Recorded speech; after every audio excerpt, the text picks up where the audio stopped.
All righty, we're live. It's another Penguins Live chat here on the Pittsburgh Hockey Now platforms. I am Dan Kingerski, joined already. We're going strong out of the gate. Let's get this out of here. That is Coach Francis Anzalone. Francis Anzalone. Let me say your name properly for once. Back from the World Championships, settling back into hockey school mode and coaching some of the future NHLers. We're going to talk some Penguins coaches today. We're going to break down, we're going to handicap them, the positives, the negatives, the pros and the cons of the five primary candidates we've identified thus far for the Penguins job. Francis, I get to go in November, but how was Sweden? I was in Sweden and Finland. It's great. Second year in a row, third year in a row, actually. It's a beautiful part of the world, and the World Championships wasn't my primary reason for being over there. I did get to go to a few games, and I knew this already from my time working with the Latvian national team, but it's a very, very special event, Dan, because it brings the whole globe together. And it's incredible to see the fans from all the countries get behind it. I am a little bit biased, but the Latvian fans are among the most best, passionate in the entire world. I got to go to the Latvia-Canada game, and 13,000 seats in the Avicii Arena in Stockholm. There were probably 9,000 or 10,000 at the game. Latvia was 7,000 or 8,000 of the people in attendance easily. I was going to say, who's left in Latvia if 8,000 people are there? It's amazing, and people come for the whole event. They work however many days out of the year, save their money to be able to go to the World Championships. I mean, you're watching Canada and Latvia, and Dan, there's probably like 40 Canadian fans at the game. And that's different for us, right? Because we're used to seeing Americans and Canadians dominating buildings. But over there, it's the European show, and Team USA and Team Canada, we're always the road team. You know, the thing I love about Latvian fans, World Juniors and World Championships, there's just a fan culture that promotes a certain joyous enthusiasm. Yep. Fun chants, and they're into the game. It could be 6-0. They're losing. They're getting shellacked, and they're like, "Hell with it. Let's have some fun." And I always am envious of fan bases who can kind of turn that knob. Winnipeg is, very, very similar. Like the Manitoba hockey fans have that going for them as well. But hey, listen, I'm glad to have you on board today. I'm thinking back to a few weeks ago, actually, I guess about a month ago now. Mm-hmm. Not quite a month, but pretty close. When you and I started tossing out our early favorites for the Penguins job. Yeah. And lo and behold, we nailed it. I'm just going to say, I don't know that there's anybody on our primary list that we didn't see coming. I think you and I had like 8 names or so, and of the 5 we're talking about today, 5 of those were part of the 8 a month ago. Yeah. I was going to say, when you throw out 13 or 14 names like I did and probably confuse everyone, they forget after a while. We did cast a pretty wide net, but we casted a pretty wide net because we think Kyle Dubas casted a pretty wide net. And I will say that if I was a betting man, Dan, I would not bet on who the next Penguins head coach is going to be. I would take my money elsewhere. Oh, really? This is a tough one to call for me, but I do think that the Penguins head coach, the next head coach, is going to be one of the 5 that we have identified that we're going to talk about here today. I have a hard time picking which one it will be, but I do believe that the 5 that, to your credit, you've narrowed it down to are 5 good names, and it's going to be one of these 5. If we have some time, maybe we can discuss a B list or a secondary list, but I think these 5 are certainly in the ballpark. Well, just based on Kyle Dubas's comments from the World Championships, I think it was my colleague Josh Yohe, who was over there in Sweden. I think Josh had the quote from Kyle that there's still a couple people they want to talk to, because of the AHL season and its schedule, and the NHL, the Stanley Cup playoffs. So that, to me, I'm thinking, okay, Alain Nasreddine and Todd Nelson. Yep, exactly. And Nasruddin is one of the 5 on our list. So without you and I yapping any further, all right, let's start our pros and cons list and breaking this down. Here's Nasruddin. Now, you made these graphics. I did not. I think you're tired of my haphazard scatter shot, throw it on the wall and see if you can pull it off in live real time approach. So you made these graphics for me. Alain Nasruddin, give me your handicap on his candidacy. Yeah, and what I like about the graphics is it obviously keeps us organized. It's also a great opportunity for the audience to chime in as we go through these bullet points. I think that Alain Nasruddin is going to be a very, very strong candidate. I think there's a lot of reasons to like him. I will touch on some of these bullets. The bullet points and the text in white are some of the reasons why. And the bullet points in gold/yellow are maybe the reasons why not. I think there are 4 more reasons why with Alain Nasruddin. He's been a journeyman. He had to come up the hard way, not only as a youth player and a young player from a non-traditional background, but he had to come up the hard way as a player through the minor leagues, through the Penguins organization. And he's had to earn his stripes as a coach. My favorite aspect of Alain Nasruddin, Dan, is the 3rd bullet point. I just think he's been mentored by 2 of the best teacher coaches in the game, in John Hines and also Peter DeBoer. Peter DeBoer right now is one of the top 3 to 5 coaches in the game. My fingers are crossed for him that he has a chance to perhaps meet his good friend Paul Maurice in the Stanley Cup Finals this year. There's a lot to like about Alain Nasruddin. I like his story. I like his journey. I like his presence. He has a bit of the something to prove factor. There is a tie to the Penguins organization. There is, I use the term, light familiarity with the core players on the team. Now, that can be both a good thing and a bad thing, depending on how the relationship was. My gut tells me the relationship from the playing days and the early coaching days, probably more of a non-factor than a factor, but it's worth being on the list nonetheless. And he has coached, whether as an interim head coach or an NHL assistant coach, star players. Mm-hmm. And there is still a core 3 in Pittsburgh. And I think his experience with core players at the NHL level, albeit as an interim head coach or as an assistant, bodes well for him here as a Penguins coaching candidate. Well, that's going to be a very interesting thing. You say core 3. In reality, there's probably 5. Mm-hmm. And 3 of the 5 quite easy to coach and to deal with. You kind of let Evgeny Malkin go. You keep him in the guardrails. As long as he stays within, in the lines, he's fine. Sidney Crosby and Brian Rust are just going to drive it down straight. Those guys are whiskey drinkers. They're going to take your, some punishment. They're going to deliver for you, and they're going to work hard every single day. The 4th one, or I guess rather the 5th one, is Erik Karlsson. Yeah. And if Kyle Dubas is unable to facilitate a trade to a winner, we'll put the positive spin on it, mm-hmm. then you're stuck with him next year in a bad situation that he probably doesn't want to be in. You saw how disinterested or disengaged he became in the final 20, 25 games this season. A coach being able to keep him engaged and not let, an apple spoil and then spoil the rest of the bunch could be, quite the challenge. And I like Nasruddin's chin, so to speak. I think he's, kind of a hard-nosed, over-the-puck player. And thus, I would expect him to be the same sort of coach. Kind of in the Rod Brindamore sort of way.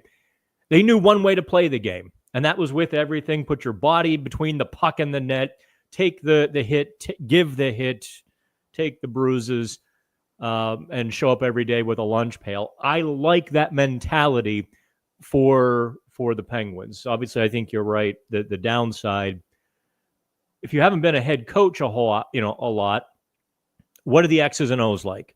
Can you grab the marker from the assistant coach and improve upon what's being done? And can you set forth a better game plan for the team? I think that's maybe the interesting part about him. Yeah, I actually think that aspect of it gets a bit overrated. I think it's the communicating with the players. It's the maximization of the individuals and the collective. It's the presence piece that really comes into play for the head coach. It's interesting. I want to share this right out of the gate here today because it's a good seed to plant as we go through these 5.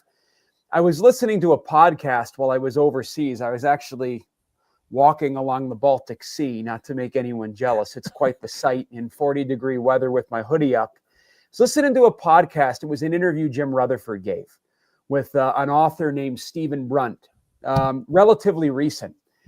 And he talked about his time in Pittsburgh. He actually talked a lot about his time in Pittsburgh, very candidly, I might add, which Jim Rutherford is. It's one of the reasons why I think he was a good interview for folks like you, and I enjoy listening to him speak. There's very little filter. And he talked about when he hired Mike Johnston. And he was very, very quick to say the respect he had for Mike Johnston then and now, but, and I'm paraphrasing, there's something to coaching star players like Sidney Crosby. And he didn't expand upon it too much, but I think that's fairly obvious what he's saying. Mike Sullivan had a commanding of the respect of the Sidney Crosbys of the world. I think it will be important for Kyle Dubas to still bring in someone that can win over that core group of 3, 4, and 5. So that's going to be a key question we need to ask ourselves as we go through these 5. Yeah. In their bio, in their resume, is there any indication that they're going to be able to help transition the organization, because it's clearly a transition period, maximize the young players, but still reach the core guys? Because we need the core guys to make this next turn. Well, it's funny you bring that up because I've written that a couple of times. I think that's Nasruddin's biggest selling point to me is that commanding presence. I've been very impressed. I watched some Dallas Stars playoff games just for the Nasruddin effect. Later in that first round series against Colorado, which really could have been a Stanley Cup final for all intents and purposes. There he is hanging over the boards, marker and whiteboard, diagramming and barking at players, and had everyone's rapt attention. Yeah. And they were in it with him, and he was in it with them. I'm like, all right, that guy can do it. He can, in these pressure situations, command these guys. I'm not going to bring up names. I don't want to, impugn anybody. But I have seen assistant coaches hop over the boards, start drawing things, and guys are checking out the rocket in the third row. Yeah. Or the rocket over Pete DeBoer's shoulder. Yeah. There usually is one. Yep. Yeah. Yep, so, in Dallas. I wonder why. But so that was, I think, a selling point to Nasruddin. Let's maybe flip the page here. Yeah. Because I think maybe very opposite of Elaine Nasruddin is Mitch Love. Yeah. They're kind of on two ends of the spectrum. And I can see Brandon Rickner here commenting, I'm 100% sold on Mitch Love. I'll be disappointed if it's not him. Yeah. And I kind of hate to tell Brandon, it's maybe a 25 to 30% chance that it's Mitch Love, which means a 60 to 70% chance, 75 rather, that it's not him. So let's go through the pros of Mitch Love. You've been talking about the Spencer Carberry tree growing now for a month. What kind of buzz he's got in hockey with the Capitals turnaround. And here's Mitch Love closely tied to it. And it doesn't hurt that the guy has been hugely successful at each stop as a head coach. And so much so that he didn't last more than 2 years at each stop. He didn't hop around. He kept getting promoted. So dive into Mitch Love here. What do you think? Well, he has an interesting resume. He came up as a minor leaguer, played at a few different levels, got right to work as an assistant coach with the Everett Silvertips in the WHL, worked under former Penguins head coach Kevin Constantine, who, whether you love Kevin or hate him, and he's fallen on some rough times in the past, the man does know hockey. He is a hockey guy through and through. He is a defensive specialist. So for Mitch Love to get his first coaching job working under Kevin's direction, that is a great upbringing. You learn what to do. You also learn what not to do. It's a tremendous experience in so many ways. He was promoted to be the head coach in Everett. Great program, great place for a coach to cut his teeth. Then went to the American League, did a really good job with the Calgary Wranglers, has had a chance to be an NHL assistant coach in some good spots. You know, I use the acronym FOTY. Right, wrong, or indifferent, Spencer Carberry is the flavor of the year in the National Hockey League. And I just think that I wondered what the hell that meant.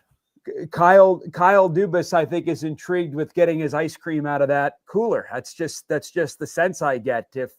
If GMs could hire any coach from any team, I just think Spencer Carberry would be on a lot of people's lists. And I think Kyle and the Penguins would be right there. I've watched Mitch Love give some presentations in the past, Dan. He has a very good demeanor and delivery. Not too low by any means, not too high. He just speaks the information. I think that the older players in Pittsburgh would really gravitate towards that. Interesting. I can't say I know this guy like a book by any means, but I don't think there'll be a whole lot of rah-rah from Mitch Love. I think he's a really good pro guy. He delivers the information. He sounds like a guy who's on point. Now, very similar to Nasreddine, stylistically, the player that he was, he fills a lot of the Penguins' gaps. Like, this is a guy who could potentially speak from experience and work with the defensemen on being harder to play against, working with the forwards on playing all 200 feet, which the Penguins will need to do as much as any team in the National Hockey League next year to have a chance of playing meaningful games down the stretch. And the last thing I would share on Love is, if you look at his track record, Everett, Calgary in the American League, his teams have historically been among the lowest at goals against. And that's going to be really, really key for the Penguins moving forward. There's a lot to like about this guy, and I too heard from sources that he had an impressive virtual gathering with Kyle Dubas. I think he will minimally be a finalist. Fair enough. I think maybe it's important for you and I to get into the negatives then on Mitch Love, just because he is, putting him at 25 to 30%, I think probably puts him, as a favorite, one of the 2 or 3 favorites for the job. So you put adaption by Dubas. Yeah. Talk to me a little bit about that, because, I mean, look, the Penguins roster, their roster construction, their lineup, I thought at the end of the year, they were somehow winning games, and I quite frankly have no idea how, because there were some parts of the lineup that were just so underwhelming and playing so poorly, and they still were able to win games.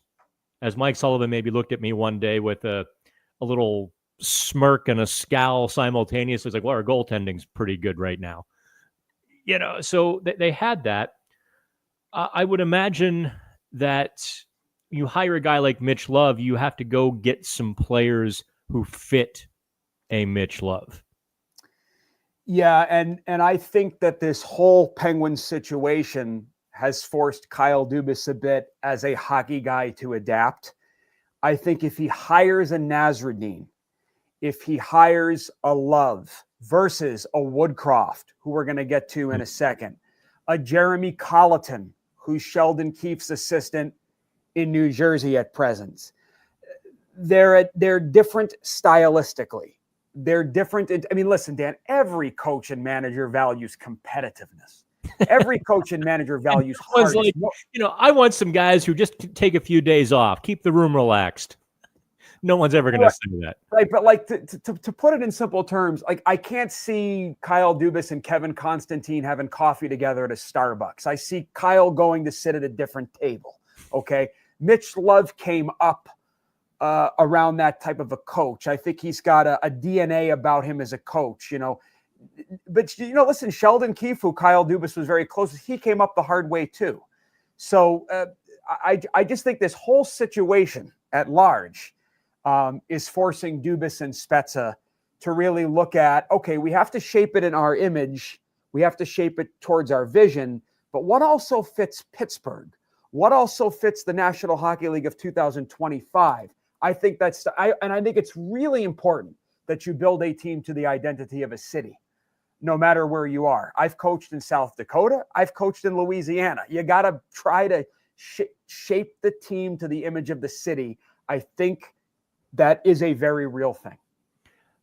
I forgot about Louisiana. Big hockey culture in Louisiana. What was that? The Mud Bugs? No, not the. Correct. Yeah. Oh, it was the Mud Bugs. Yeah, in a building built in 1952, where one thump on the glass sends shock waves to the entire city. Like, a finesse skilled team doesn't necessarily fly there. Everybody loves winning, but you've got to build the team to the image of your fan base. I think and that is still a real experience on this. You and I have been through Johnstown, and I saw some people checking in from Johnstown when we first started the chat. You and I were there when Tampa Bay bought the Chiefs or co-owned the Chiefs. Yeah. And they took fighting kind of off the table. I mean, they didn't prohibit it, but there's only really one guy who was equipped to do that, and the fans went ballistic. And there was no congruity between the team and the city. And for that reason, I thought maybe, your father was the coach, didn't get a fair shake in some matters and so on and so forth. Had Tampa Bay understood Johnstown, they would have had maybe 3 skill lines and 3 guys who were never going to play hockey beyond the ECHL ever again, and said, okay, guys, you go entertain the fans. All right, you 9, put the puck in the net. But I digress. Let's get to Jay Woodcroft. Let me remove Mitch Love. There's Jay Woodcroft. Yeah. This guy obviously coaches Edmonton. Mm-hmm. Didn't get over the hump with the Oilers, despite some pretty good hockey by Connor McDavid and Leon Draisaitl. Gets bounced in the second round by the Golden Knights a couple of years ago. His career, I thought, really took a hit. So did the Oilers. They really just came out sort of heartless in the following season, and never got it going until I'm drawing a blank. The coach of the Oilers now, until Chris Knobloch. Yeah. Thank you. I'm looking at the big willowy Chris Knobloch, and I can't think of his name. Thank you. Replaces Jay Woodcroft. So Woodcroft knows how to deal with star players. He knows maybe some mistakes he made with the, great players, but also mistakes he made in constructing his lineups and that sort of thing. So walk me through Jay Woodcroft 2.0. Okay. As an aside, I do think that coaches sometimes get let go because of who's available. I don't think that that's entirely the reason why coaches get let go, but I think it's a factor. For example, Drew Bannister gets let go in St. Louis, has much to do in part with Jim Montgomery being on the market and Doug Armstrong really wanting Jim Montgomery. I think Joel Quenneville being available had a lot to do with Greg Cronin getting dismissed in Anaheim. Had they replaced Greg Cronin with anyone other than Joel Quenneville, I would have been disappointed. And I'm not suggesting there was any form of tampering going on. I'm just talking out loud here. I think that a lot of the decisions made by the Philadelphia Flyers over the last 2 to 3 months had to do with assuming Rick Tocchet would be available and would want to come home to Philly. So where am I going with this? Edmonton did have a rough start last year or the year before last, depending on what you view last year as 23, 24. I get my years mixed up sometimes. They all run together. Trust me, you get older, they get even blurrier. But I think a big reason Jay Woodcroft got let go is because Jeff Jackson had come on board as the president of hockey operations. Jeff Jackson was Connor McDavid's agent. Jeff Jackson had an affinity for Chris Knobloch. Jeff Jackson knew he could probably get his hands on Chris Knobloch. So there's always more in play here, just as an aside. All right. Okay. Jay Woodcroft, like how he's come up. Video coach at Michigan State University back in the day, probably made $1. Video coach in Detroit for the Red Wings. Todd McClellan takes him to San Jose to be a true assistant coach. The rest is history. He does have experience with star players. You learn a lot from coaching the Dreisaitl's, the Nugent Hopkins, the McDavids, the Nurses, and the Hymans of the world. He has spent the last year really educating himself, not only on hockey, but on leadership, on communication. I've listened to 2 or 3 interviews that Jay Woodcroft has done where he's talked about his time away. He's gone overseas to Europe to study the game. He's probably as ready as anyone would be to come back and have his next stop be better than his last. He's a student of the game. He listens 2 times more than he speaks, which is a good quality. He has a background in teaching and development. He did a wonderful job in Bakersfield, coaching a lot of the young players that are now in Edmonton or were in Edmonton. So he'll do a nice job with the young players coming up. I feel like, Dan, he would be a good fit for Kyle Dubas. Like, I could see them sitting across from each other, having really deep intellectual discussions. And the STP factor, there's the something to prove factor. You know, he don't like the way it went down in Edmonton. You can say what you want on camera. It pisses you off when you leave like that and the next guy does better. You got a little chip on your shoulder. So I'm sure there's a something to prove factor with Woodcroft as well. Now, there are some reasons why I don't think it's a fit. We can get to that in a second. But well, I was going to say, I'm interested to hear, you know, you talk him up pretty well. I like the student of the game. I like somebody who goes on the retreat through the Himalayas to, you know, tap into the hockey gods and the ethereal, so on and so forth. So talk to me about why you don't think he would be the right guy. Reminds me a bit of Mike Johnston. Oh, okay. Well, you can almost stop right there. Hold on, though. I used to write Mike Johnston handwritten notes when I coached junior hockey. I have a ton of respect for Mike Johnston. Mike Johnston was the gold standard for young coaches coming up in junior hockey. It didn't work, Mike Johnston in this core. Jim Rutherford talks about it on this podcast. We could drop a link out for anybody that wants to go back who's a nerd like me. I can't see Woodcroft in the core. It doesn't mesh with me great. I have a blockage in my mind. Too intellectual, too presence thing. Okay. Sid is still the type of guy that responds to, like, we hear the coach. The coach walks in. The coach has a commanding presence. Now, Sid will probably want to talk that coach's ear off at times on things he sees when it's time for the coach and the leader to converse.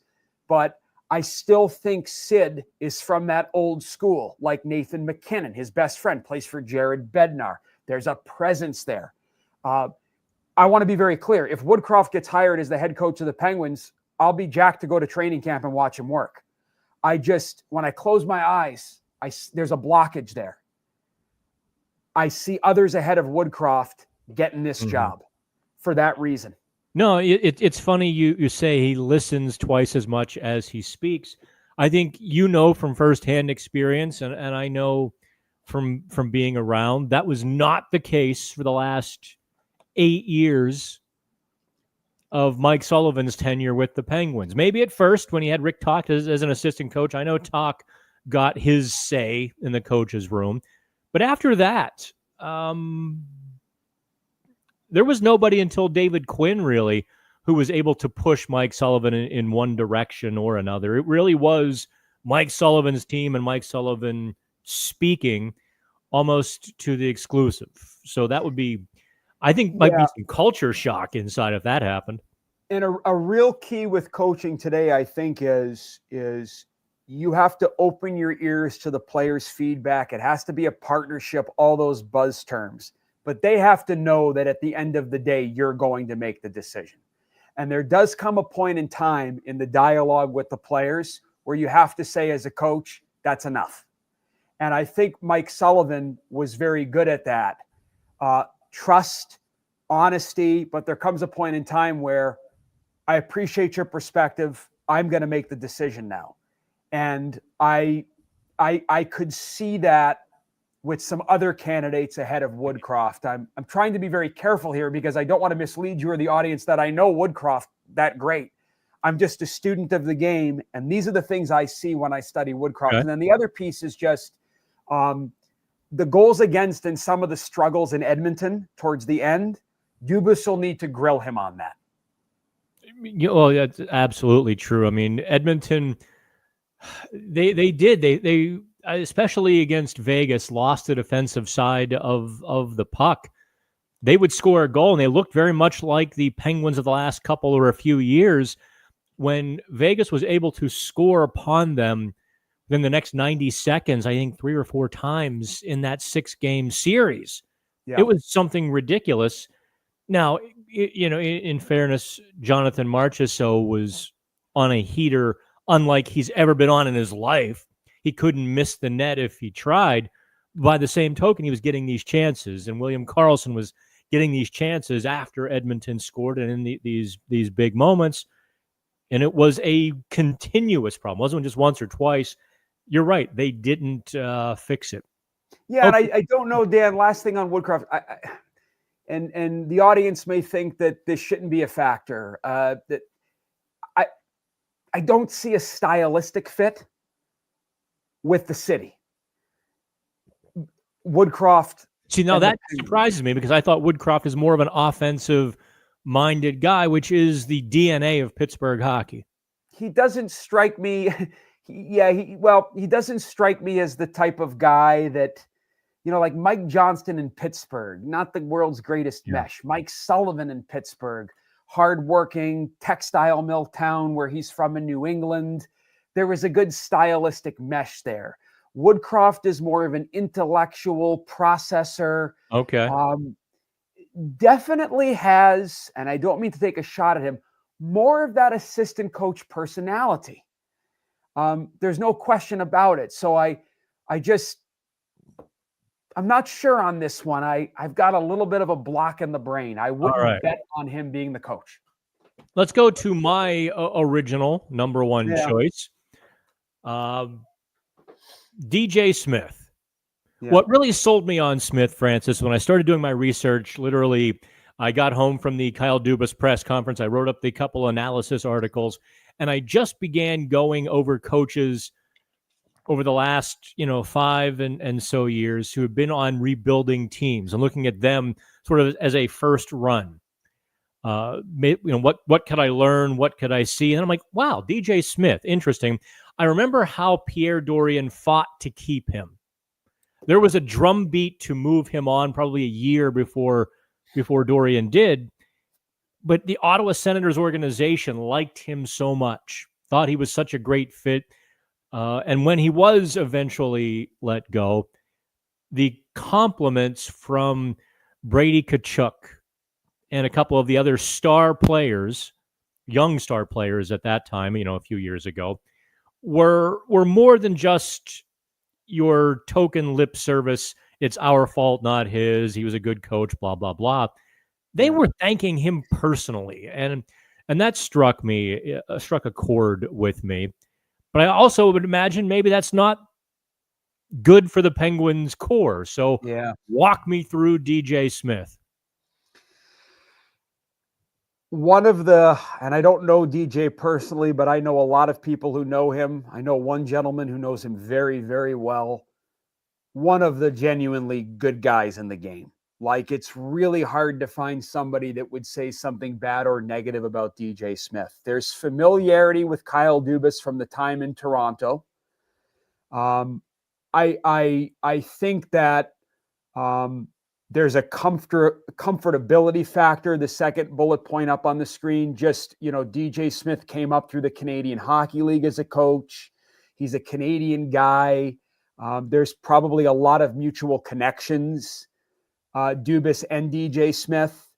I think Jason Spezza is going to be a very, very big voice in whoever gets hired as the next Penguins coach. So I'd be curious what Spezza's experience was like with DJ Smith in Toronto. I believe Spezza was there when Smith was there. We know that Spezza did not have the greatest relationship towards the end, or so we've read, with Mike Babcock. But I'd be curious what Spezza's opinion is of DJ Smith, because I think Spezza's opinion is held in high regard by Kyle Dubas. Well, let's push pause button on DJ Smith for a moment and talk about the coaching search at large, because we can maybe learn a little bit about what Spezza likes based on his hire in Wilkes-Barre Scranton, hiring Kirk McDonald. Yeah. And my first impression of meeting Kirk McDonald, compared to what he really is, and my subsequent impressions of him, were 180. I thought he was kind of an aw shucks sort of guy.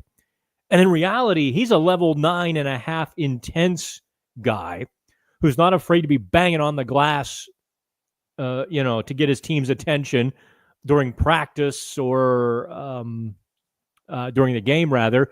Really intense and passionate, needs 10 or 15 minutes to cool down after the game. He brings that emotion to things. And that was Spezza's hire. So I wonder if Spezza sort of likes that high motor sort of coach. So this is where it gets interesting. DJ Smith was that way as a player. I think he's known as a coach as a very high energy, enthusiastic, spirited guy, which are the great qualities. DJ Smith is also known as a very fun-loving guy, at times a prankster and a practical jokester. When he joined Jim Hiller in LA, DJ Smith and Jim Hiller worked together in Toronto. When Hiller took over as the interim head coach for Todd McClellan, I read an article about DJ Smith's immediate impact on the spirit and the energy around the Los Angeles Kings. I think DJ Smith is a good hockey guy who's very well versed in knowing what a team needs. I just think he's got a good ticker for that, because he's been around the game and he's worked around a lot of high-level coaches. He also has perhaps a bit of a something to prove factor after it not ending the way that he wanted it to in Ottawa. Stylistically, I like this fit for the market. I think he's a well-rounded, well-versed hockey guy. I can see him at the podium every day addressing you all and being an interesting guy to talk to. I also see him at Permani's having a sandwich. I see him walking the streets in Pittsburgh. And I think when fans Google or YouTube him and they watch some clips of how he had to come up as a player, as like a 7th, 8th D, I think there'd be a lot of respect for DJ Smith. There's a lot to like here. He's in my top 3. All righty. I think that's another important factor that maybe we take for granted. Some of the best baseball managers are the guys who didn't make the majors, or they are catchers. And you have to learn the game from different angles, and you have to take your lumps and your bruises while the star players get the glory. Yeah, Smith and Nasruddin certainly fall into that category, where they brought the lunch pail while the other guys, were served steaks. Yep. 3 of the 4 coaches right now in the Stanley Cup playoffs were that way. Paul Maurice was that way as a junior player, had to retire at 20, 21 years old because of an eye injury. Peter DeBoer was that way as a player, played a bit in the minor leagues, and then went to law school. Chris Knobloch was I think a stay-at-home defenseman that didn't play at a high level. Rod Brindamore was special, but Rod Brindamore comes from the old school. He was a hard player in the gym all the time. Most of the people know his story, but 3 of the 4 players, the coaches in the finals, not much of a playing background, to your point. Yep. Well, here's a guy. We can wrap this up on the 5 coaches. Wait, that's DJ Smith. Let's turn the page to Jay Leach. I probably know the least about him. Yeah. although he's maybe got one of the bigger names. I think he's probably interviewed at every opening to this point. Obviously is not coming from a great Boston Bruins situation where they win the President's Trophy and get summarily dismissed, where they miss the playoffs, and things have been trending the wrong way in Boston. So guys like, guys that are on a train going the wrong direction don't usually jump up to a head coach, but it seems Leach is quite popular. Yeah, I'd cut right to the chase here, and then we can work backwards. Like, if he is that good, I can't see the Bruins not hiring him. Now, the question would be, because again, he had been their minor league coach in Providence, and then he had left to be an NHL assistant, and then they brought him back. Yeah. Usually when that happens, it's to groom and ready the person. But that's a difficult thing, though. You're the good cop one day. You're the guy disseminating the message and putting some sugar on it for the players. Then the next day, you're the guy in the back room sending somebody else out to deliver a message. That's a difficult transition for most. The other argument would be, well, if he was that good, why didn't they make him the interim head coach instead of Joe Sacco a few months ago? Well, right. Perhaps they were trying to almost protect him from whether it's the media or the inevitability of that second half. Nonetheless, Dan, I like this guy. If you research him, he has come up in some solid hockey cultures. He's played for some really good, I'll use the term, programs, including the Devils back in the day, where he was mostly, I think, a minor leaguer. He was around the Bruins, Bruce Cassidy, maybe even Claude Julien. He was at training camp with Bergeron, Crosby's good friend, Brad Marchand. He's been around some really good environments. He has experience with Crosby-like players. He walks into a room. He does have some presence, very articulate. He's known as connecting with his players, and he's very, very knowledgeable when it comes to play without the puck. What I struggle with here, Dan, is I can't see him like being named the head coach of the Penguins, but not the head coach of the Bruins. I think you're right about that. There's just a little something weird about his candidacy because the Bruins had him, and there's sort of, I don't want to say passing, but the fact that they haven't named him the coach yet tells you they're looking around, and they've got the most familiarity with him. That probably docks him points from other situations as well. Other teams have I like this guy. Wait a minute. Why doesn't Boston want him? Yep. And I don't know what they're going to do with their coaching hire. I've heard that it's a very wide net that they've cast. Much like there's a slight blockage for me with Woodcroft. Yeah. Similar with Leach for different reasons. If he gets an offer in his hand from the Penguins, not to oversimplify it, but I can't see the Bruins not matching it. Okay. If that makes sense. I don't know how you let that guy get away. Fair enough. All right, those are our 5. You and I got through it in about 40 minutes, give or take. We must have been short-spoken today. That's a rarity for you and I. Well, I do enjoy following this process. I love studying coaches. This is a really interesting. This is an interesting one. This one's hard to pick because you got that core of 3 to 5. You got young players coming up. The cabinets aren't stocked with elite young players. You've got, a general manager who's, I think, having to make a lot of adaptations. It's a really, really interesting dynamic here in Pittsburgh right now. Well, I think one thing maybe you indirectly said or alluded to was Kyle Dubas likes the flavor of the years, so he wants to dip his ice cream from that freezer. There is something about Dubas, given his age and who sees himself as a little bit of a disruptor or a new wave of Yeah. hockey. That's my perception. He might disagree, but the chance to do something different and be successful, I think, very much appeals to Kyle Dubas. So a guy like Mitch Love, who is a little bit different because he's younger and is maybe come up through the same way, but has a little bit of a different thinking, or even a guy like DJ Smith, who seems to be adaptable to different things, might appeal to Kyle Dubas more than your staid sort of Jay Leach or the other guys. And again, having said that, maybe that's why Jay Woodcroft would go to the top of the list, because Woodcroft is sort of the intellectual as well. Yeah. When I look at Love, I just I put myself in Kyle Dubas' shoes. It's a call to Sheldon Keefe, who's a call to Spencer Carberry, who's worked with Mitch Love. Mitch Love, came up through the Canadian Hockey League. Kyle has a deep network there. Yeah. I think Kyle is close with a couple people in Calgary where Mitch Love had worked. I could see that one. There's no blocks in my brain.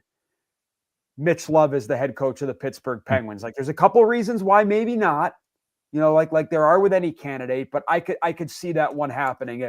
To use your term, sort of disruptor, against the grain.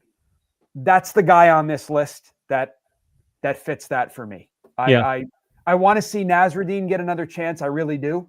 Yes. I just being around Peter DeBoer, Steve Spott, that Dallas Stars culture, having a coffee with Jim Nill every day. I'd interview that guy just to get information out of him. But I think Mitch Love fits what you just said, probably the best out of any of those five. Yeah. Even this last 45 minutes has maybe shaped my opinions a little bit more, which hopefully maybe wow. Good Lord, we have 400 people or 359 people watching us right now. It's maybe a record for me, except not counting trade deadline days when we can usually do 500 to 700 at a clip live. I would probably, if it were me pending interviews, I probably would lean towards Nasreddine. But as I'm handicapping the Penguin situation and Kyle Dubas, I think I do put Mitch Love 1 and DJ Smith 2 and probably Nasreddine 3. Let's jump to some people on, some of the 350 watching us right now. Look at that from Johnstown checking in. Hey, is Scott's by Dam still open? Down there, I believe so. I think it will always be open. That's a local spot there, if I'm not mistaken. That was my favorite spot. Honest to God, if I went anywhere else in town, people kind of began to recognize me. So somebody would always come over and start with that famous phrase, "Oh, hey, you're the play-by-play guy, right?" I'm like, yeah.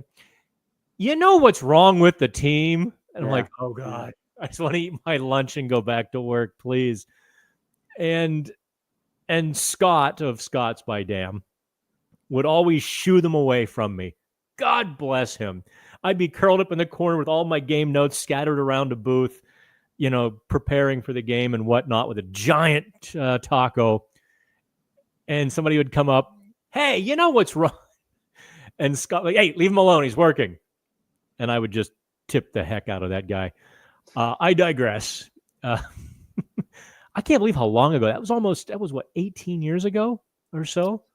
Yeah, it's wild. And you know what? I commend that place because they've really rallied around Tier 2 hockey with the NAHL there now. And a lot of people said that wouldn't work. And that has thrived there. I mean, I know that it will always be the Chiefs and the Jets and the minor pro days, but the North American Hockey League, which is a great league, by the way, has really thrived in Johnstown. And I'm very happy for the great hockey fans in Johnstown, because there are still a lot of them.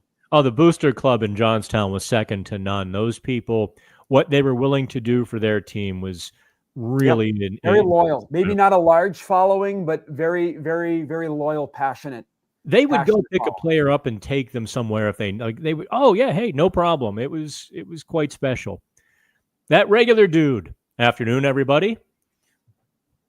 Hello. Can I get you a beer, Mr. Peterson? Or wait, no, I messed it up already. What's going on, Mr. Peterson? Let's talk about what's going in, Mr. Peterson. Yeah, I'm curious too if folks think like, is it not going to be somebody on these 5? I mean, we could easily rattle. I'm doing Norm Peterson jokes, and you're already back to coaching. Yeah, I'm terrible. I'm not. I mean, I digress like on topic well, but I still kind of say somewhere on the rails. So that's No. never a skill set of mine. I've got the entire map, and we're gonna hit all 4 corners. Plus, you're not old enough to have really watched Cheers at all. Actually, a little bit, snippets here and there. Cheers was just a weekly fun 30 minutes, and you laughed. It wasn't like Friends that just became 6 people you just kept following because there was nothing else on TV. No, Cheers was I was a Friends guy through and through. I know, but again, what was it on? 8 years? And the Friends? Yeah. I think 10. 10? Okay. Okay. If I'm not mistaken. Let's say the last 6 years, 5-6 years, there weren't any jokes. It's like the Big Bang Theory. They just stopped telling jokes, just became about the characters in a light situation. I watched it religiously. Ashamed to it. The box set, the DVD box set is somewhere. I don't quite know where it is, but it's somewhere. Well, now I know what to get you on Amazon for Christmas. All right. Steve says Nasruddin was a Terrian guy. I'm not sure if that's a good or bad thing, Francis, to cut your teeth under Michel Therrien. Yeah, played for Therrien, I think, and then Mike Yeo worked with Michel Therrien in Wilkes-Barre. Yeah, and then Nasruddin coached under Yeo. And then Nasruddin worked with John Hines. And like I said, I'm a big John Hines fan and a really big Pete DeBoer fan. And I think that's a draw right now for a lot of GMs and hockey people. You know, wow, like Nasruddin's worked with Pete DeBoer. That's great. That's great perspective. I'm only putting this on the screen so you can see it. Cheers from Italy. You're the man, Dan, says Jay. All right. Very good. I'm on board for the mustache alone. Who has, is that Mitch Love has the mustache? Yeah, he's got a bit of a chop there, doesn't he? Yeah, I don't know if he has it now. Well, he does. I think that's a relatively recent, that's a playoff photo, I think. Yeah. So. Yeah, because the beard's growing in. The beard was catching up to the mustache. From Christopher, will a new coach be thrown? The coach-killing roster anchors for useless players like Sully was. Wait, what? There's like 3 different sentences in there. I'm going to try to put them together real on the fly here. Will the new coach be thrown the coach-killing anchors?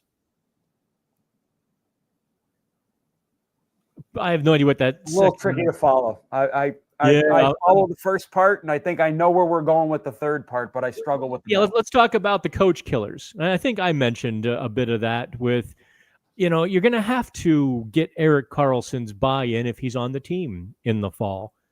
I don't mean that as a criticism necessarily of Erik Karlsson in a fist-shaking, destructive sort of way, but I think it is a reality that here's a guy who wants nothing more than his shot at the Stanley Cup. And he came to Pittsburgh for that, and it hasn't worked. And he's realizing he's got a couple or a few years left, and that's all he wants. He's not an organization guy. He's a Stanley Cup guy. And you're going to have to maybe convince him that he has to play really, really well in order to facilitate that shot. He can't play like he did in January and February and March last year and get that shot. I do not think in the interview process that can be a high priority discussion point with the next head coach of the Penguins. I think it needs to be a topic that gets brought up as part of the interview process, but I do not think it is a top 2 to 3 prerequisite requirement discussion point. I think it is a nice to have. I do not think it is a need to have. I think that's part of the test, right? You've interviewed for multiple jobs and gotten a couple and all of that sort of fun stuff. Have you ever been given sort of those job interview tests where the owners or the general manager says, okay, in this situation, what would you do? Maybe that's the one of the questions for these coaches. All right, Erik Karlsson tells you the power play sucks and what you're doing is completely wrong. What do? Go. I've had a couple of those, not too many that, I can remember. I've never interviewed with Kyle Dubas or anyone to that level. Full transparency and disclosure. I also think we have to remember too that this individual, whoever they are that gets selected, will be hiring a staff. Mike Vellucci's on the open market now. David Quinn is still under contract. We're not talking about him. I don't know if anyone's talking about him or if there's I don't think so. And a reader had asked me about him last week, and I guess Dubas sort of mentioned he's a possibility. It just ended in such a mess in San Jose that it's too fresh. I think you have to sit on the sidelines or go back to assistant coaching or the AHL head coaching level before you vault back to being an NHL coach based on the way it ended in San Jose.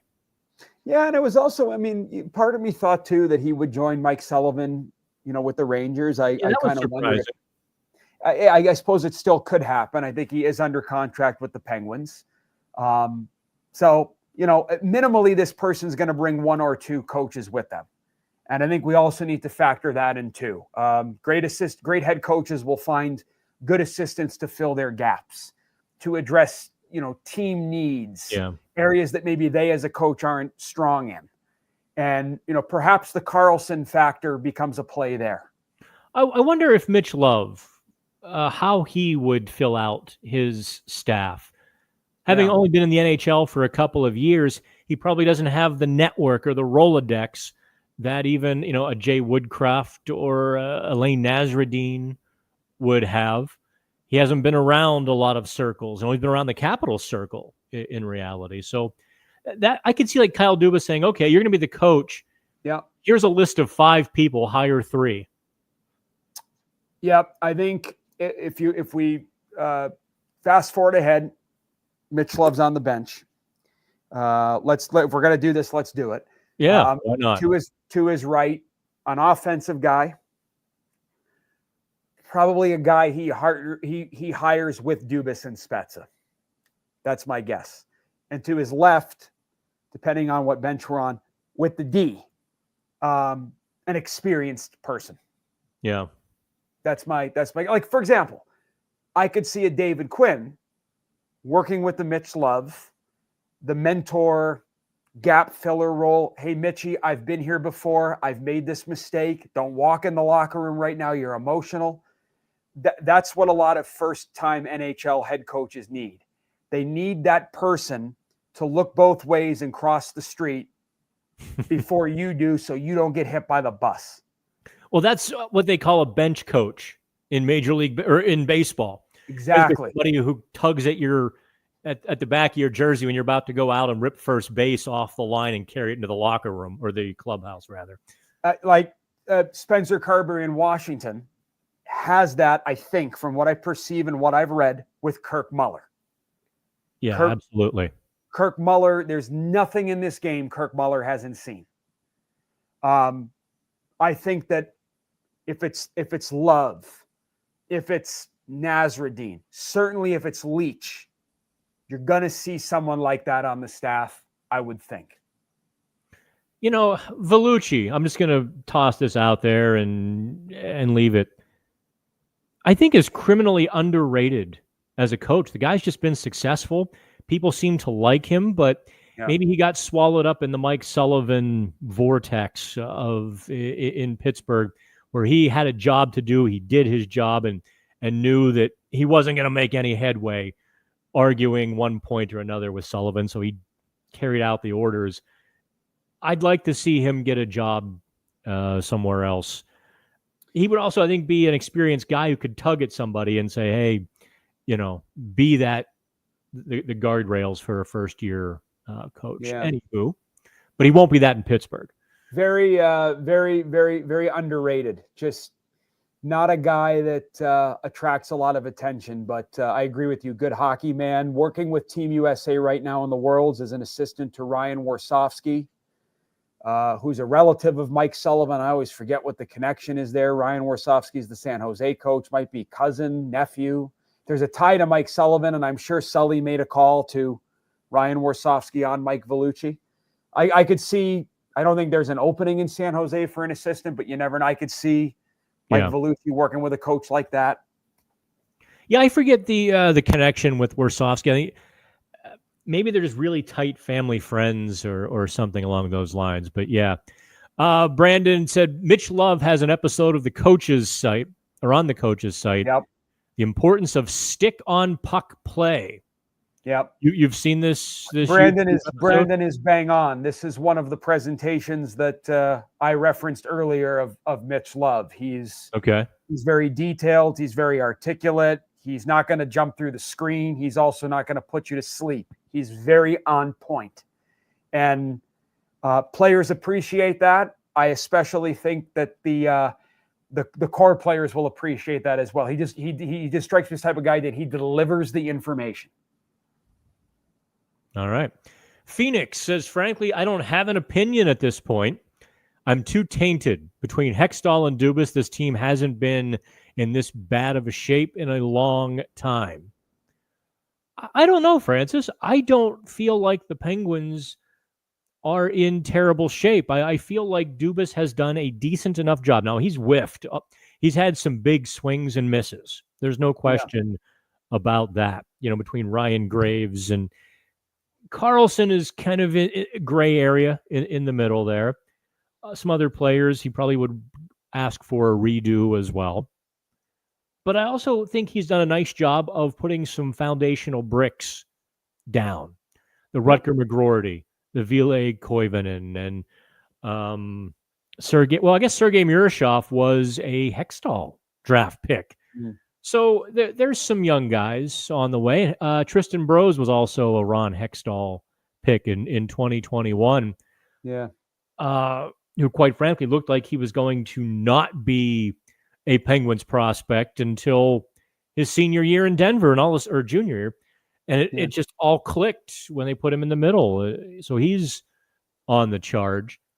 I don't feel like the Penguins are in a bad shape. I mean, they're a long way from Stanley Cup contending, but there's at least some forward momentum now.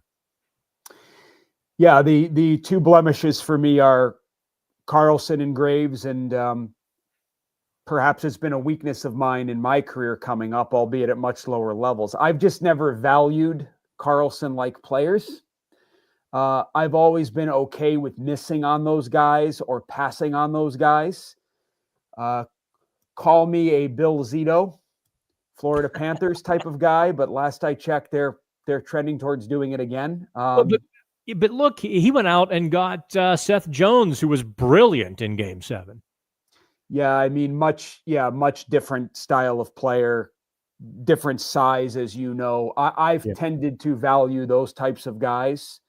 I know what everyone's thinking. No kidding, who doesn't? But I have said no in the past to Carlson type players in favor, and perhaps I've gone too far the other way. So for me, Carlson and Graves, but I think a lot of this is on Ryan Graves. Like, he's got to make a decision here right now. God gave me the gift of size. God gave me the gift of reach. It's time for me to adapt and use it. The best thing for Ryan Graves is the lengthy summer, to see kind of what he comes back at. If I'm sitting at training camp with you in a couple months, he's going to be one of the first guys I watch. The key for me with Kyle is all this draft capital that he has acquired. I think he's done a fantastic job of that. I don't think he uses all of it on picks. How does he take some of that draft capital and translate it to a 24, 25, 26-year-old player, similar to what Vancouver has done? Bring in more of those younger mid-range players to supplement here and supplement there. Yeah, it's a rough year to do that because everybody has salary cap space now. Good point. A year ago, it was much easier, and maybe in a year from now, it'll be easier. But this offseason especially seems really difficult because teams can afford those mid-range guys who are ready for a second contract or a third contract, to go from $778,000 to 2 or 3 million, Yep. or 4 million even. And, that's not such a problem this year. That regular dude says the identity and DNA of the Penguins has typically been speed and skill. They've had tough guys as good complements, but typically those tough guys were quick skaters, can't deviate too far from speed. I suppose that's a good point. Although Dallas is decent enough skating. I don't think speed when I think Dallas. I think when Colorado was taking it to Dallas, it was their speed that was the big difference. But ultimately, Dallas found a way to, I don't know, to shut them down, to out puck possess them, to out tough them, out deep them, sort of. I'm making up verbs, obviously, but I think it's, also another way. I'm curious because the Penguins aren't necessarily a fast team right now. You're having the Rutger McGroartys come up, and I like Owen Pickering skating enough, but he's not a burner. And you're going to have these guys, Jack St. Ivany and Harrison Brunick, who can get from A to B, but you're not going to say, wow, that guy's a great skater. I wonder if the Penguins don't have to maybe abandon the speed, or they have to add speed. There's going to have to be a decision there. Yay, nay? What's your take on it? Dallas and Florida have a lot of players with a quality I like to call thrust. Hockey power. Easy now. This is a hockey show, Francis. Well, that's the term we use. So you're getting the hockey term here. All right, I'll just use the term power because it's also a term people probably understand, where they have power. You can see their players coming, you can hear their players coming, you can feel them coming. Matthew Tkachuk is one of the slowest players in the entire National Hockey League if we're just going to break down skating speed. But he never looks it, though, because he is such great anticipation. Yep, smarts and a big hockey heart, heavy compete. So I think what you're going to start to see is the Penguins shaped a little bit more in that image. More of that I'll use the term power, more of that power image. Rutger McGroarty, who I know a bit, is never going to become a pretty skater.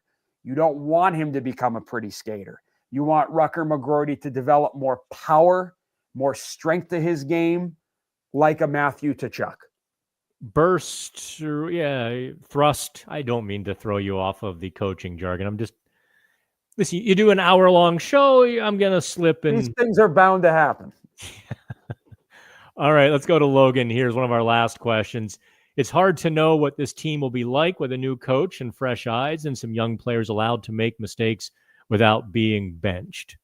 We're going to kind of skip over the Mike Sullivan criticism there. I mean, the reality is the Penguins didn't have a lot of youth who didn't deserve to be benched over the last 10 years, quite frankly.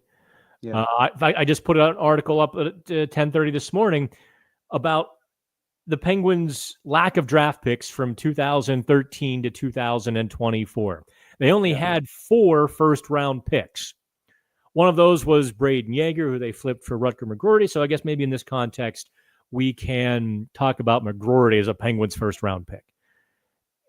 So to have 4 in 12 years or 12 drafts, you're not getting a whole lot of talent that has a pedigree that, Valtteri Puustinen, amazing work to come from 7th round draft pick, across the pond to even make the NHL. He maximized what God gave him. Unfortunately, he reached that ceiling and it wasn't really beneficial to the NHL team. Right. And I think people get so mad that he wasn't given more rope. But the reality is, coach, GM, anybody around would say, hey, he hit the ceiling. Good on him, but we need more in these sorts of situations. And I digress. I'm so happy not to have to deal with that Mike Sullivan stuff anymore. It is makes my heart happy to not do that. Well, it also takes on a bit of a life of its own too. And Listen, I think one of the best things happening in Pittsburgh over the next couple months from a Penguins hockey standpoint is the development camp. Like, I just would encourage everyone, because I don't know if I'll be on with you again. We'll see here before the end of the summer. Like, the development camp in July is just a tremendous opportunity to see the young players in action. And Well, last year was the first time I actually felt like it was important to be there and paying close attention to more than one guy. It used to be you showed up to watch Yep. Sam or maybe Sam Poulin and Nathan Legare, see how they progressed in the summer, and to see if there was any diamonds in the rough. There were a couple or a few here and there, but they were guys who would be good AHL players, not ones you really projected to make the NHL. Now, this year, you're talking a half a dozen guys who can play in the NHL in 25, 26 in that development camp. It's going to be interesting. Yeah, I think so. And Kirk McDonald, who you mentioned earlier, the head coach in Wilkes-Barre, is a very, very important person in the organization, along with Tom Kostopoulos, who I believe is still the director of player development, does a wonderful job, knows his stuff. This organization is building up some young players, and I'm anxious to see what happens with the draft capital. That's what I'm going to be watching very carefully over these next few drafts. How many players actually get picked? What's the skill set of these players? And then how many of these picks are used for something else? Because there will be a bit of that going on, as you well know. Well, sure. I think what Dubas has amassed thus far, or maybe, bricks in the foundation, but not necessarily yet. He doesn't yet have the cornerstones. And he's going to need, maybe he has to just be patient and hit on a couple of high draft picks. This is me. I think Roger McQueen in this year's draft could be one of those cornerstones if he's still there at 11. I'm maybe in the minority there. I think people are getting really high on Brady Martin and Jake O'Brien. But I also think other teams are getting high on those two guys as well. I don't foresee them being there at number 11 anymore. So he's going to have to find some high-end talent that you can rely on for the next 15 years down the middle. Yeah. That's the way you have to win. So that's my 2 cents on that. Let's see here. The star players are old.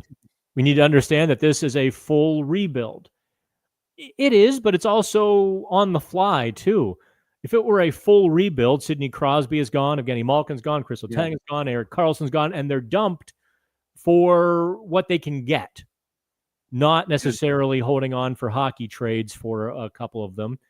They're just, they're gone if this is a full rebuild. So it's not quite, but I get the semantics, though, because Dubas hasn't really used a specific or a consistent term. I think revamp was his most recent sort of term. Yeah, there's usually a couple. I like what Doug Armstrong in St. Louis called it. He called it a re-whatever. That's my favorite one. Re-whatever. I think, if I could put that in print, like if people began to use it. All right, Chris loves Mitch Love. Okay, people commenting on our stuff here. Let me see if there's any questions for you and I. Gable Fisk is always pretty good for a question. Here's a good one. Which candidate runs a system that would allow the offense to run through Karlsson and juice his point totals? What do you think, Francis? Could any of these coaches, sort of like David Quinn did in New York and San Jose, where Quinn featured Adam Fox and then Erik Karlsson, at least more so than other guys have. Also, those two teams got him fired. So I don't think any of those guys are really back end forward first guys. I also am not sure, running it through Karlsson. Like, I don't know that anybody's really going to do that. I think of the five that we just walked through, the person that gives me the most confidence could get into a laboratory and come out with the formula is probably Woodcroft. I don't believe he's the best coach for the Penguins on that list, but I would say to you, like, if this was the assignment, from the person asking the question.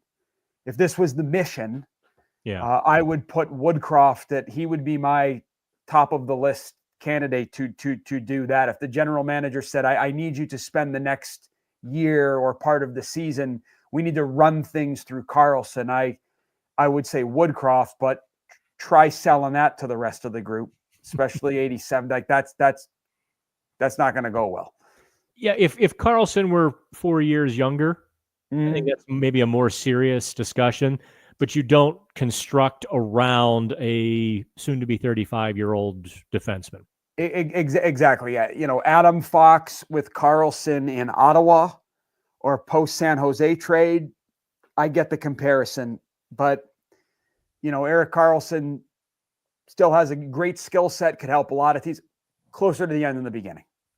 Yeah. All right. Let's see here. Koken likes Nasreddine, checks all the boxes, familiar with the organization. Is he really familiar with the organization? I mean, he knows where Wilkes-Barre is. He knows where Pittsburgh is. But I guess he would also know TK quite well from their wars together in Wilkes-Barre. But other than that, there's not a whole lot of carryover from Nasreddine's time in the organization. I mean, I guess he might know to go to the casino in Wilkes-Barre to get dinner rather than trying to go to that, Wendy's by the arena. Yeah, I think I know which one you're talking about. He knows how to get from the Westin downtown to PPG Paints Arena. He might know the person that opens the door from training camps back in the day. That's why I said light familiarity. He'll talk about that in his press conference if he gets the head coaching position, that it's great to be back, the familiarity with the organization. But I think that is a little overrated. That's why I use the term in our little graphic we put up, light familiarity. There's light familiarity with the organization. All right, let's. I don't want to keep you more than I've already kept you over an hour already. I could spend an afternoon like this. Is there a reason why Erik Karlsson doesn't work with other high-end right-handed defensemen? Didn't work with the Sharks and Brent Burns, and hasn't worked in Pittsburgh with Chris Letang. I don't know, Francis. I don't necessarily see a correlation there. Yeah. I see similarities between the teams, wherein the teams were on their way down, kind of around them. I don't necessarily think the relationship with Burns or Letang was a reason that Karlsson didn't succeed or hasn't yet succeeded. It's very tricky to find a good long-term consistent partner for a defenseman like Erik Karlsson. You can't put him with someone who is defensively sound that can't boogie. Mm-hmm. The partner has to be able to boogie and get up the rink with him and be in good support position for him. At the same time, you can't play him with someone just like him. So you need someone with a defensive conscience who can also skate and be the yin to his yang in certain offensive situations. It's a real, and Dan, in many ways, I'm the worst guy to talk to about this because, as I said, I've had challenges with this type of defenseman in the past because I still think that defensemen have to play defense at times. And there's actually not enough of them coming up in the game today. Dan, I predict in the next 5 years, I think the 5-6 pair is coming back. I do. I think the 5-6 pair is coming back. It's no different than the clothes in our closets from 30 years ago. If you hold on to them, they'll come back and snap. Explain that a little deeper. I know what you mean, but I think fans might say, well, every team uses a 5-6 pairing. What are you talking about? Not as much anymore. They're playing 12 and 13 minutes a lot of times now. The Chicago Blackhawks, when they won the cup in 11, 12, 13, whatever that was. Lord, they took years off of Seabrook and Keith's life probably with that run. Yeah, and so where I'm going with this is we transition to sort of a top 5D, and then your 6th and your 7th were maybe not the best skaters, lunch pail, plumber, use whatever analogy you want. I think the 5-6 pair, two guys that, yes, they skate well, but they're not afraid to block shots, clear out the front of the net, kill penalties. I don't ever have to be on the power play. I'm happy playing a role. I think that pair is coming back. I think that pair is coming back in style. I think there was a period where we moved away from it a bit. We got enamored with Carlsons or slightly lesser versions of Carlsons. I think the 5-6 pair is coming back. Not the 5-6D, but the 5-6 pair, where you put them together as long as they skate. Because there's too many coaches that are afraid to lose their job because they don't have enough of these types of guys. There's too many GMs that can't get out of from one round to the next because they don't have enough of these types of guys. To me, the Florida Panthers blueprint has never been brilliant. It's been the blueprint all along for success. It really has been. Building from the net on out. That's Al Arbor. That's Lou Lamoriello. That's never going to change. You know, it's funny you say that. I have had a fear because I don't want to watch this kind of hockey. I fear is coming, and that is this positionless hockey I hear talked about in the junior ranks and such, where you basically, it's almost Ivan Halinka-like from 25 years ago, where you put the same 5 players out on the ice and they all have to sort of defend and attack, and you might see a center playing defense as much as the defenseman, and the defenseman being as offensive as the center.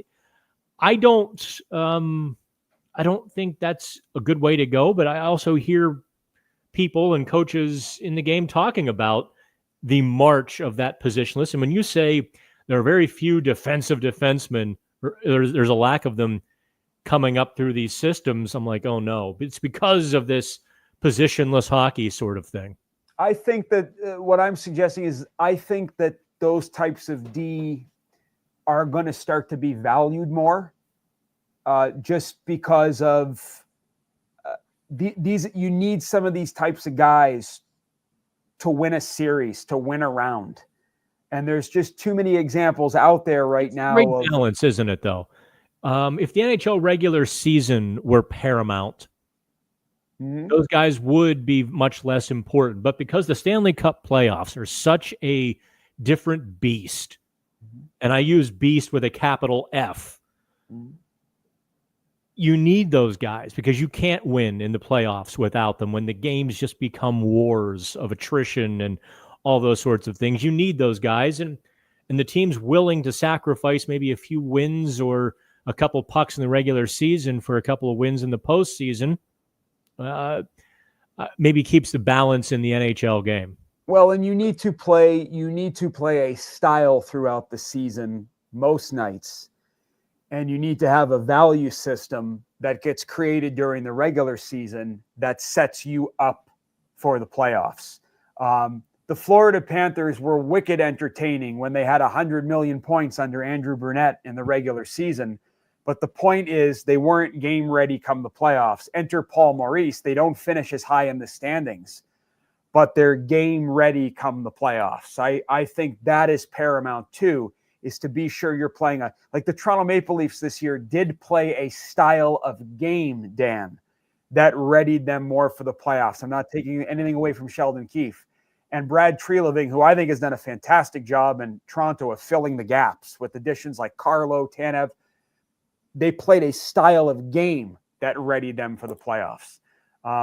And I think that the Penguins, whether they are dead last in the league next year or surprise everybody, need to get right to work, this next coach, of implementing that style of game so that when the talent is ready, they are systematically and structurally ready. We got to move both cars ahead on the trolley tracks at the same time. All right, here's the last question. From Cal66, Francis, how much influence does a head coach have on a UFA signing compared to the team itself, the facilities? I guess what he's saying is how attractive is the head coach for the free agents, not how much input does a coach get on who to sign, but how much of a factor is that for where guys sign? Damn, that's a great question. So I would like to say a lot. I think in reality, it's less than we think. I actually think that one of the biggest draws, it's the players that I'm going to be around if I sign there. I think that has a bigger effect than we think. I do think facilities matter. I think quality of life, if you have a family with youngsters, really matters. And I think Pittsburgh's at the top of the list there. But I think who the head coach is, I don't think that's nearly as big of a draw, just because they're cycled in and out every 2 to 3 years nowadays. I think 10 plus years ago, that was a factor. I think as each year passes, it's a little bit less and less. Yeah, there are some guys who I think make a big difference, positive and negative. Brind'Amour would be a prime example in Carolina, where, Jake Gensel kind of signaled, he loved Carolina, but when push came to shove, he went elsewhere. Mikko Rantanen very quickly was like, no. But other guys understand what Carolina can bring to them and offer them in terms of community and quality of life. And ownership is big. Ownership is True. big. How the players are treated, the team services department. What does the organization do or not do to go above and beyond? So I think it's more that, the players I'm going to be around, and then, of course, where the team is at in their trajectory. That also has a lot to do with it. I'll put a button on this. I won't say who was telling me about this, but there was some consternation, or there was some players groused a little bit because the Carolina Hurricanes weren't necessarily one of those great organizations with facilities and the little things like staying in the best hotel in town. They were sometimes staying in a couple steps down from the best. And you think, good Lord, it wouldn't bother you or I. But the players every year seem to fight for a little increase in their meal money. Here are guys making a few $1 million, earning about $15 or $20 in their per diem. Just little things like that seem to me mean quite a bit. Yeah, because in the players' eyes, it speaks to the commitment level and the seriousness of the organization. And I think Tampa's atop that list right now. I think Detroit's very close to the top of that list. Vegas is at the top of that list. And Pittsburgh at one point was right there. I'm not sure where the Penguins are now. Very interesting. We will leave it there. Francis, always appreciate when you've got some time to spend with us. Thank you for the graphics. Here, I'll run through them all one more time real quick. Arts and crafts. What did you make these in? DJ Smith, Mitch Love, Jay. I may have had a little help. You had some help? May have had a little help, just a little. All right. I won't ask. You won't tell. And we'll go from there. Thank you, Francis. Have fun. Hey, my pleasure. Thanks, everybody. All right. That's Francis Anzalone. I'm Dan Kingerski. We'll make this available both on the on the website and via podcast form. Geez, we've done an hour and a half already. Let me see if there's any questions that I can dive into.